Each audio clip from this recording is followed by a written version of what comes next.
लेकिन बात जरा उन लोगों की भी करते हैं, उन खाना बदोशों के जो गर्मियों में पहाड़ी इलाकों की ओर जाते हैं अपने माल मवेशियों को लेकर। और इत्तलात और खबर यह है कि मुतअद्दिद मकामात पर अभी पाबंदियां आयद कर दी गई हैं, जिसकी वजह से चौपान कम्युनिटी सरापा एहतजाज है। बिल्कुल, जो चरागाह हैं उनको मुश्किलात हैं, क्योंकि चरागाहों को बंद करना या रिस्ट्रिक्शंस सिक्योरिटी के पर्सपेक्टिव से ये फैसला बड़ा इंपॉर्टेंट था।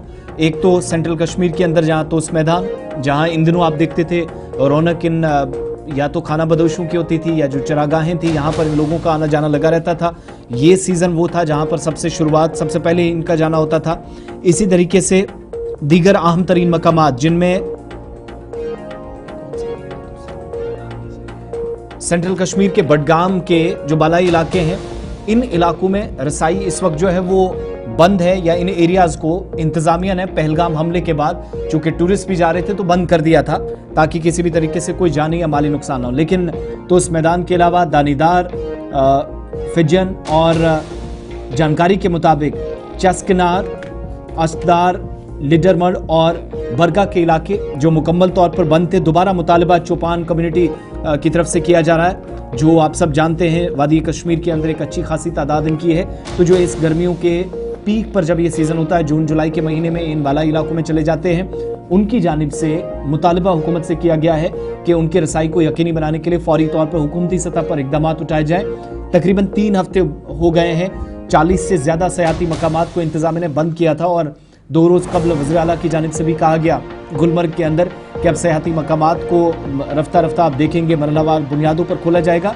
लेकिन कुल मिलाकर इन प्लेन्स के अंदर ये जो एक तरह की ढोके हैं, खुले मैदान हैं, सरसब्ज़ व शादाब मैदान, खूबसूरत जंगलात, यहाँ पर रौनकें इन दिनों लगा करती थी। लेकिन पहलगाम हमले के बाद जो बेरौनकी, बेचैनी और गैर यकीनी सूरत हाल हमने देखी, उस दौरान इंतज़ामिया ने यह मजबूरन एक फ़ैसला लिया था कि सिक्योरिटी पर्सपेक्टिव से 40 से ज़्यादा 47 के करीब मकामात बंद, जिनमें ये एरियाज भी थे जिनके नाम लिए थे।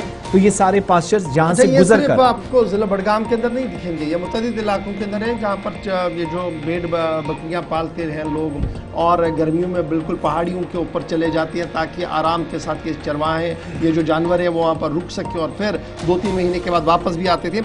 ये दरअसल एहतियाती तौर पर इंतज़ामिया ने फैसला लिया है। लेकिन कल हमने देखा कि जो चौपान वेलफेयर एसोसिएशन है उनकी तरफ से बाज़ाब्ता तौर पर ख़त रवाना कर दिया गया है। फिर RTI एक्टिविस्ट जो हैं उनकी तरफ से ख़त लिखा गया है, लेफ्टिनेंट गवर्नर साहब को ख़त लिखा गया है, वज़ीर आला साहब को ख़त लिखा गया है कि ताकि जनाब इस मामले को देखा जाए। और ये जो मवेशियों का मामला है ये बड़ा इंपॉर्टेंट है, क्योंकि ये जिस गर्मी के अंदर रुकेंगे तो शायद मामला ख़राब हो सकता है, इसलिए इनको जाने की इजाज़त। फिर जो चौपान वेलफेयर है उनका ये मानना कि जनाब सन 1990 में भी उन्होंने इंतज़ामिया के साथ हाथ से हाथ मिलाकर काम किया है।